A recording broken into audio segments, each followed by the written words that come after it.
Oke, baik. Oke. Selamat sore, Bapak dan Ibu yang saya hormati. Saya percaya, meskipun kita semua berasal dari latar belakang yang berbeda, di sini ada yang dokter, ada yang terapis, ada yang terapis akupuntur, ada yang mempelajari tentang pengobatan jamu-jamuan lokal, ada juga yang mempelajari tentang pengobatan dengan energi maupun lingkungan. Mungkin ada yang ibu rumah tangga juga atau macam-macam profesi kita. Saya yakin saat ini kita mempunyai satu tujuan, sama-sama mempunyai satu tanggung jawab, yaitu menjaga kesehatan diri kita sendiri. Ya, tubuh kita adalah tanggung jawab kita bersama selama kita masih hidup. Jadi saya sangat sedih. Saya baru berpraktek selama 3 tahun sebenarnya. Dan saya melihat banyak sekali pasien, orang-orang Indonesia terutama ya, karena saya juga pernah internship di China, di Guangzhou. Saya membandingkan pasien Indonesia dan pasien di China. Itu mempunyai karakter yang berbeda. Kalau yang pasien di Indonesia itu lebih anteng, lebih penurut sifatnya, dan tidak kritis sama sekali terhadap penyakit mereka sendiri. Bahkan ada yang tidak tahu obat apa yang mereka konsumsi selama bertahun-tahun.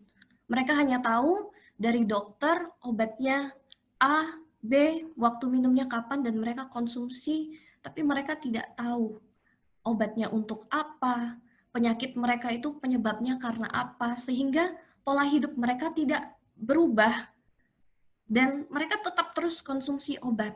Dan itu menyedihkan hati saya. Namun di tempat ini saya bersyukur bisa bertemu dengan Bapak dan Ibu semuanya, karena saya percaya Bapak dan Ibu mempunyai hati yang terbuka, yang mau belajar tentang ilmu pengetahuan, tentang kesehatan, sehingga kita boleh bersama-sama meningkatkan kualitas kesehatan diri kita sendiri. Kita bisa mengingatkan orang-orang di sekeliling kita untuk lebih lagi peka terhadap tubuh kita sendiri. Baik, oke, kita mulai dengan materi saya, yaitu meracik ramuan herbal. Kenapa saya memilih materi ini? Karena selama masa COVID ya, itu banyak sekali di berita, ditulis di Kompas, di CNBC, dan lain-lain tentang obat-obatan herbal yang efektif dalam pencegahan COVID, yang efektif dalam penyembuhan COVID, dan sebagainya. Dan saya kenal satu orang yang dia itu baca di artikel Kompas, oh obat pegagan, meniran, jahe, mulawak, dan sebagainya, dia campur sendiri dan dia minum. Alhasil sebenarnya bukan malah sehat, tapi dia waktu itu kenanya mencret. Dampaknya mencret. Mencretnya itu bukan mencret yang buang panas, tetapi mencret yang jadinya lemas gitu. Nah, sebenarnya pertanyaannya, apakah ramuan-ramuan tradisional ini, obat-obatan herbal ini efektif? Iya, efektif. Tapi kita juga harus tahu bagaimana cara kita menggunakannya. Ya, ada dua faktor yang mempengaruhi keefektifan dari obat-obatan herbal tersebut. Yang pertama, dari seperti yang Aldo tadi sudah jelaskan, obat-obatan herbal memiliki sifat dan rasa yang berbeda dan target organ yang berbeda pula, sehingga sebenarnya diagnosa satu gejala itu sangat penting untuk mempengaruhi keefektifan dalam pengobatan obat herbal. Yang kedua adalah tipe tubuh orang yang mengkonsumsi, ya. Jadi tipe tubuh orang yang mengkonsumsi ini kita juga mempengaruhi keefektifannya, gitu. Ada ramuan herbal yang walaupun misalnya gejalanya menyembuhkan batuk, tapi batuk itu punya banyak jenis batuk. Ada yang batuk panas, ada yang batuk dingin, ada yang batuk berdahak, ada yang batuk lemas. Nah, ini kita perlu pahami sendiri kondisi tubuh kita ini seperti apa, batuk apa yang kita miliki. Maka dari itu, kita coba lihat di PPT saya, ada macam-macam faktor yang mempengaruhi tipe tubuh. yaitu faktor eksternal dan faktor internal. Faktor internal ini adalah genetik ya, bawaan. Jadi semisal seorang ibu dia mempunyai tubuh yang lebih lemah, defisiensi pada jantung, organ jantung. Dia melahirkan anak dan anaknya juga defisiensi organ jantung. Tetapi apakah ini menentukan anak itu akan kena penyakit jantung gitu? Tidak. Yang lebih menentukan adalah faktor eksternal ini. Bahkan saya bisa katakan 90% mungkin ya. Karena kebiasaan, pola hidup, lingkungan. Nah, dulu itu saya pernah ikut seminar di Guangzhou. Mereka berbicara tentang kanker. Jadi kanker itu biasa kita sering sebut penyakit turunan. Tetapi apakah benar-benar turunan? Sebenarnya genetik tidak membawa pengaruh besar dari penyakit tersebut, tetapi faktor eksternal, pola hidup yang turun-temurun diwariskan oleh orang tua dan orang tua yang sebelumnya, yang mungkin misalnya mereka suka tidurnya bergadang atau suka makan makanan yang mengandung radikal bebas, sehingga ya terjadilah penyakit yang hampir sama satu keluarga itu gitu. Jadi pola hidup kita sangat mempengaruhi tipe tubuh kita, dan kita harus mengenali dulu tipe tubuh kita, apa yang kurang di dalam tubuh kita, apa yang perlu di-detox mungkin di dalam tubuh kita, sehingga kita boleh mencapai suatu keseimbangan yang bisa membuat tubuh kita fit, begitu ya. Nah, oke, bicara lagi tentang ramuan ya. Jadi ramuan itu adalah kumpulan dari beberapa obat yang diracik menjadi satu, digunakan untuk tujuan menyelesaikan suatu gejala atau sindrom ya.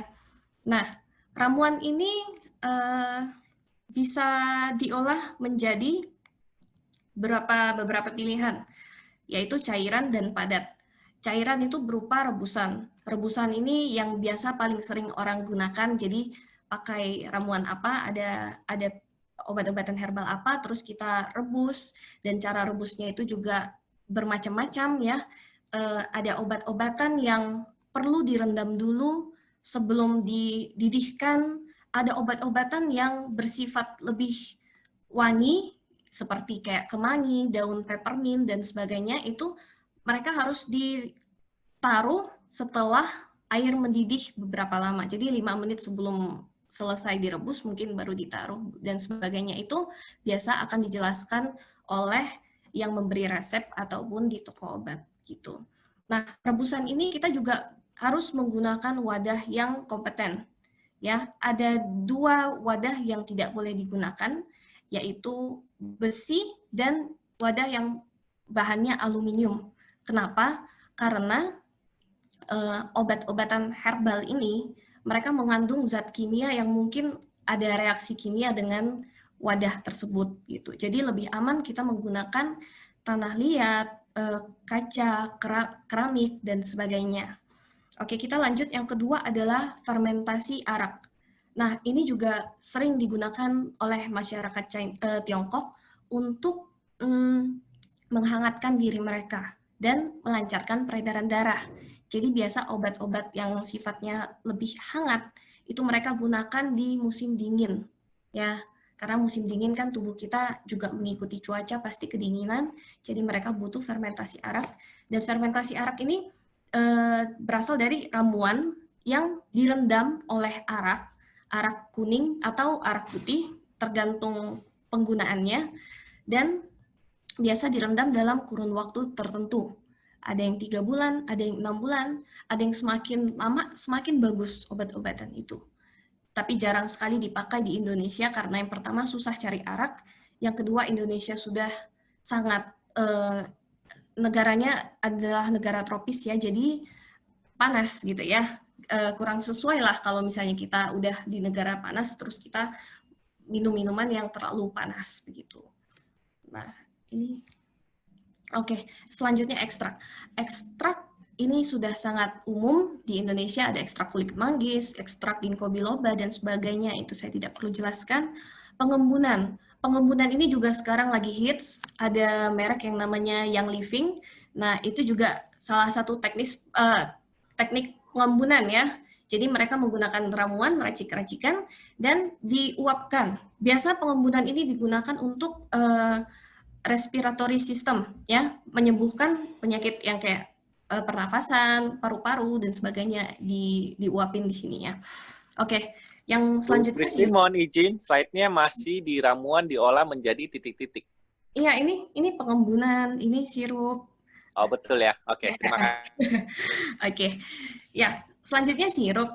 Nah, sirup ini juga rebusan ya. Jadi sirup ini kita buat karena supaya anak-anak kecil misalnya yang nggak suka minum obat-obatan yang pahit atau apa, jadi kita olah menjadi sirup. Selanjutnya infus. Infus juga digunakan untuk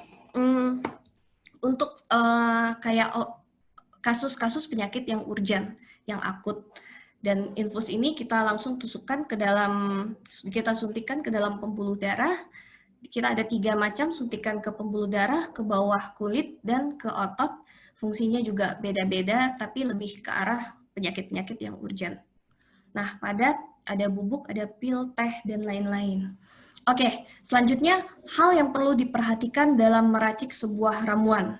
Ini yang penting sekali untuk dibahas, karena seperti yang Aldo tadi katakan, bahwa kita tidak boleh sembarang untuk meracik ramuan.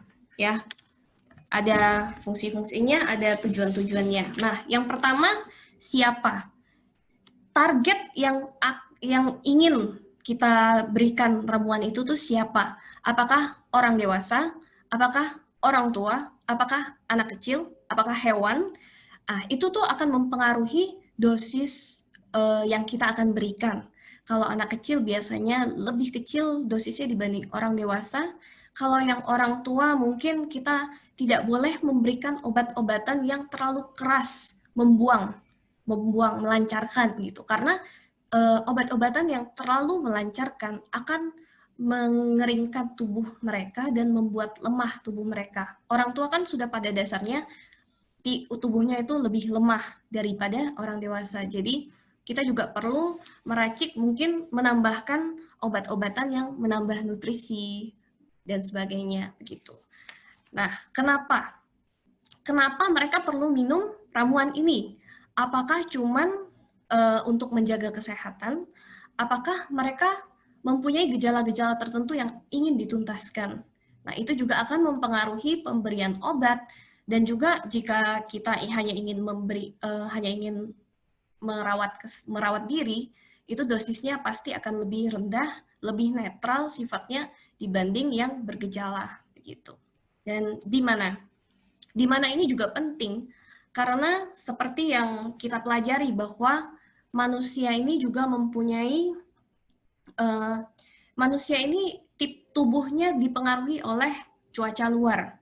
Jadi misalnya kalau di daerah Tiongkok itu kan ada 4 musim, kalau kita ada 2 musim. Nah, rata-rata orang Indonesia mempunyai tipe tubuh yang lebih ke arah lembab dan panas. Saya bilang rata-rata, bukan semuanya ya. Tapi lebih banyak ke arah sana. Dan penyakit-penyakitnya pun lebih banyak ke arah sana, seperti asam urat, rematik, dan sebagainya. Jadi faktor lokasi sangat juga menentukan bagaimana kita memberikan obat. Ginseng dari Korea yang semahal apapun, sebagus apapun, jika kita konsumsi dan tidak cocok pada diri kita, maka itu tidak akan bereaksi dengan efektif begitu. Jadi perlu untuk diperhatikan hal tersebut. Selanjutnya kapan? Kapan waktu yang tepat untuk minum obat? Nah, ini juga sering dipertanyakan orang-orang ya. Ini saya kutip dari Senung Penshouting. Jadi di sini dikatakan bahwa penyakit di atas diafragma seperti jantung, paru-paru itu minum obatnya setelah makan. Penyakit di bawah diafragma minum obat sebelum makan. Di bawah diafragma itu berarti pencernaan ya, seperti lambung, usus, dan sebagainya. Minum obat sebelum makan. Penyakit pada peredaran darah kaki dan tangan. Minum pada waktu subuh dengan perut yang kosong. Penyakit pada sumsum tulang, minumnya setelah makan kenyang pada saat malam hari. Kenapa? Mungkin karena sumsum tulang adalah cadangan ya, cadangan sehingga obat yang kita konsumsi setelah makan kenyang berarti kan tidak melalui proses pencernaan lagi, lebih ke arah fokusnya ke yang lain, jadi akan disimpan ke tempat lain. Oke, terus apa? Nah, apa juga sangat penting, apa efek setelah minum ramuan-ramuan tersebut. Jadi, ini pengalaman saya pribadi pernah memberikan ramuan yang saya nggak perhatikan efek sampingnya. Jadi kata orang, ramuan herbal tidak ada efek samping, sebenarnya salah. Saya sangat tidak menyetujui itu. Kenapa? Karena tujuan dari ramuan herbal sendiri itu adalah untuk menyeimbangkan tubuh. Dan ketika kita memberikan obat yang tidak seimbang pada tubuh kita sendiri, maka itu akan terjadi gejala lain, ada timbul gangguan lain gitu. Jadi bukan hanya tidak mengobati, tetapi ada gejala lain begitu. Seperti misalnya jahe, ya. Jahe ini adalah obat-obatan yang ya kita udah tahu lah, kita juga pakai selama ini untuk masak dan sebagainya. Tetapi jahe apakah jika dikonsumsi berlebihan tidak mengandung efek samping? Tidak. Justru ada orang yang mengkonsumsi jahe berlebihan, malahan dia muntah, mengalami pusing-pusing dan sebagainya. Itu karena obat yang kita berikan itu tidak seimbang dengan tipe tubuh. Maka dari itu, tipe tubuh sangatlah penting untuk kita ketahui. Cara mendiagnosa tipe tubuh itu sangat penting dan sangat esensial perlu kita ketahui. Oke, terus bagaimana? Bagaimana setelah minum ramuan itu juga perlu kita catat, kita dokumentasikan, sehingga kita bisa mempelajarinya, kita bisa memberitahukan juga ke orang-orang efektif atau tidaknya. Istilahnya kita melakukan penelitian sendirilah untuk itu. Gitu. Nah, oke. Ini sudah. Setelah itu kita pergi ke komponen penyusun ramuan. Seperti racikan-racikan pada umumnya, selalu ada komposisi ini. Yang pertama, jika kita ingin menyusun ramuan, pasti ada komposisi utama, yaitu obat utama yang dosisnya lebih tinggi dibanding obat-obat lainnya, yang langsung tertuju pada gejala-gejala yang ingin kita sembuhkan, atau gejala-gejala yang ingin kita tuju lah, gitu. Komposisi penunjang adalah komposisi yang obat-obatan yang mendukung komposisi utama, obat utama tersebut untuk mencapai tujuan yang sama. Jadi dia itu adalah obat-obat pendukung, tetapi dia dalam dosis yang lebih ringan dibanding komposisi utama. Nah, kenapa ada dua, komposisi penunjang dan komposisi penunjang sekunder? Karena komposisi penunjang sekunder ini juga bisa bersifat menetralkan apabila ada dari obat utama yang bersifat racun, mengandung racun atau mengandung zat-zat yang tidak baik bagi tubuh. Jadi dari komposisi utama ada obat-obatan yang misalnya kita gunakan beracun gitu. Nah, komposisi penunjang sekunder ini fungsinya untuk menetralkan racun tersebut gitu. Komposisi tambahan itu untuk menambah atau memberi rasa. Jadi hanya untuk menetralkan lah, istilahnya menambah rasa yang hangat atau mengubah sifat dari satu ramuan tersebut. Begitu. Oke. Nah, saya ambil contoh. Ini ada salah satu teh herbal yang diracik oleh salah satu anggota kami, anggota PKNI dari DPD Kalbar. Nah, mereka ini awalnya meracik teh herbal ini karena melihat kebutuhan sekarang di masa pandemi, kita lagi susah-susahnya, suplemen pada lagi mahal begitu. Nah, mereka berinisiatiflah meracik ramuan ini. Nah, ini kita bahas komposisi utamanya.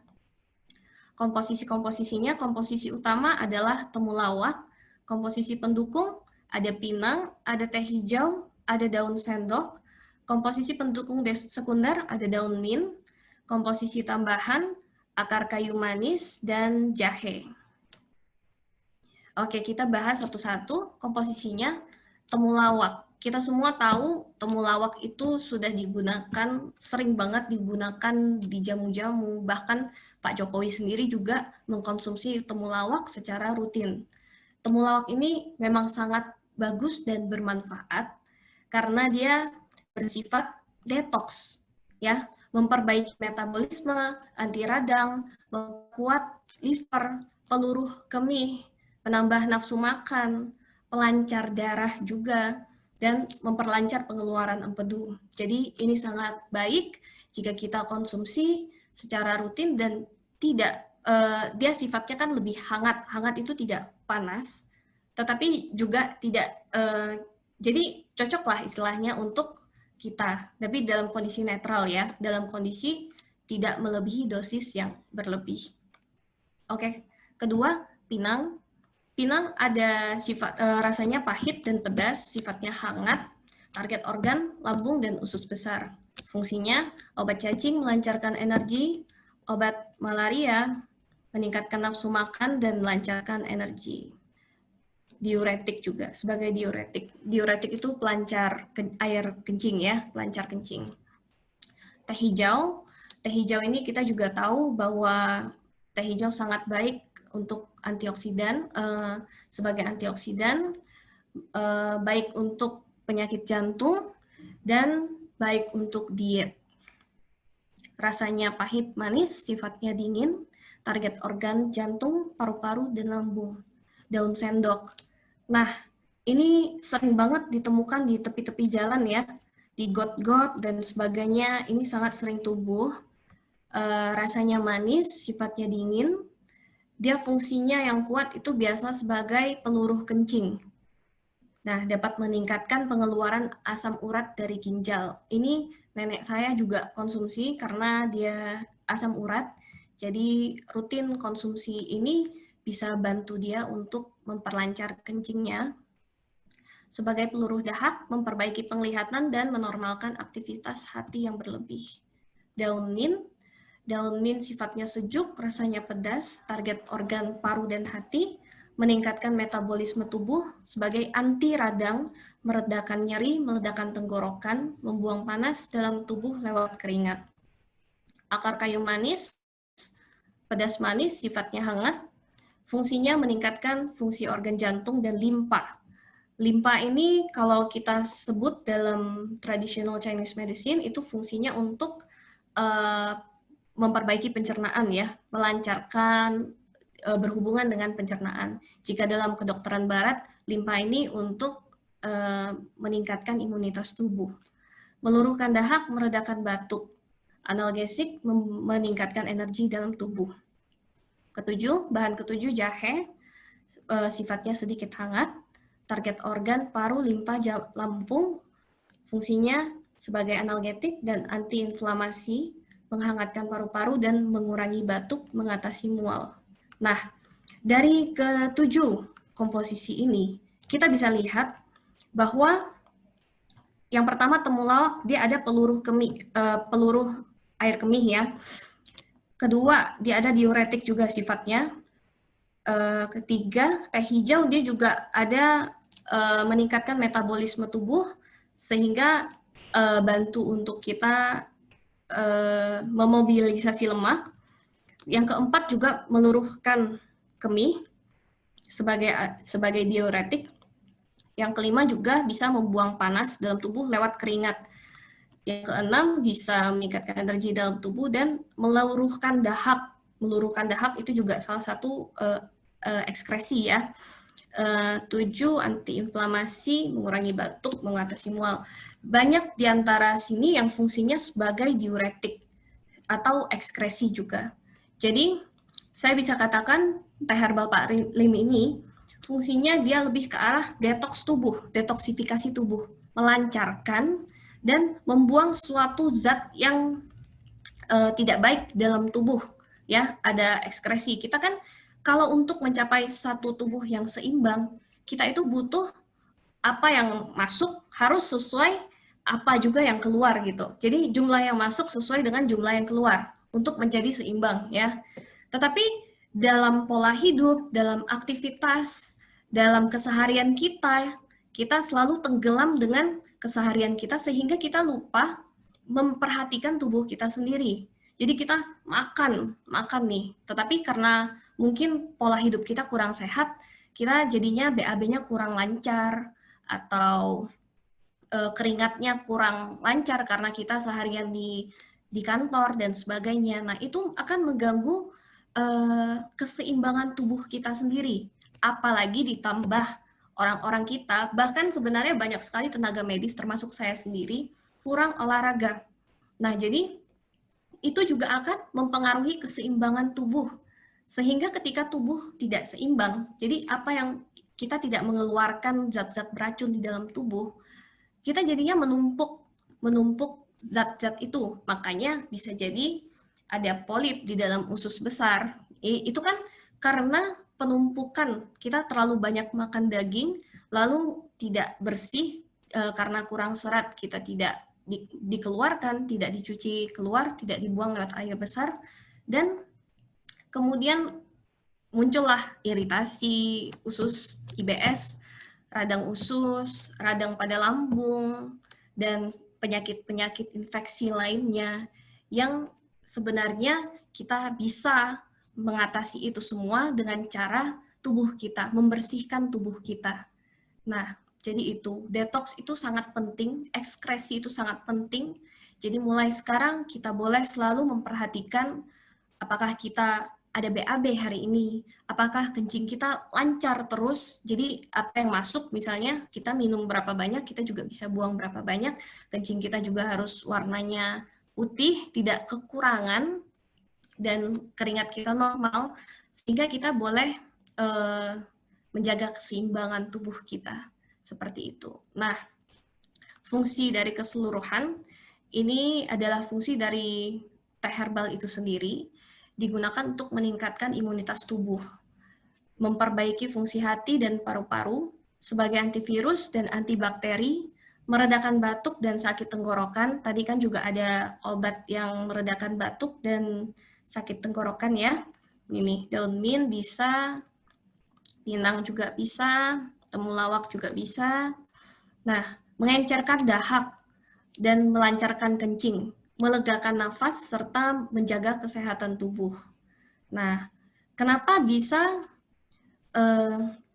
kalau pada penderita COVID-19, saya tidak tahu, tapi saya berusaha melihat ya dari sisi TCM, mereka itu biasanya tubuhnya itu karena sudah terlalu banyak dahak, dan jadinya penumpukan dahak di dalam paru-parunya, tidak bisa keluar, dan akhirnya sesak nafas, dan begitulah. Jadi, dan butuh alat-alat pembantu dan sebagainya. Itu karena penumpukan dahak di dalam tubuhnya.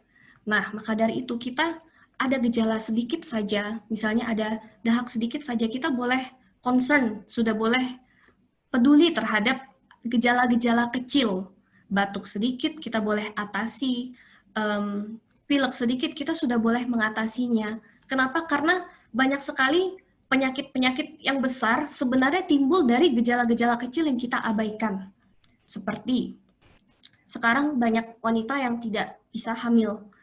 Nah, itu kenapa dari awal mereka mempunyai gangguan menstruasi yang cukup berat sebenarnya, tetapi mereka tidak pedulikan. Mereka cuman, oh pas menstruasi sakit banget perutnya, akhirnya minum anti sakit, dan setelah itu bulan depan sakit lagi, minum anti sakit lagi. Begitu terus sehingga mereka lupa kalau yang mereka minum anti sakit itu sebenarnya bukan menyembuhkan, tapi hanya meredakan gejala nyerinya. Nah, begitu pula dengan COVID-19 ini sebenarnya kita bisa untuk lebih lagi concern pada gejala-gejala kecil yang timbul.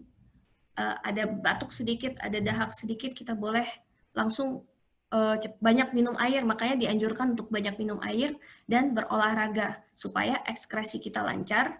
Otomatis jika ekskresi kita lancar, detoks tubuhnya kita bersih, maka nutrisi yang masuk ke dalam tubuh kita juga akan terserap lebih efektif. Itu juga kenapa ada orang gemuk. Saya menemukan banyak kasus orang gemuk itu mereka sebenarnya tidak malah kekurangan nutrisi. Jadi banyak orang gemuk yang datang ke tempat saya mau diet kan misalnya, tapi mereka nggak makan sama sekali. Nah itu sebenarnya kurang tepat, tindakan yang kurang tepat. Kenapa?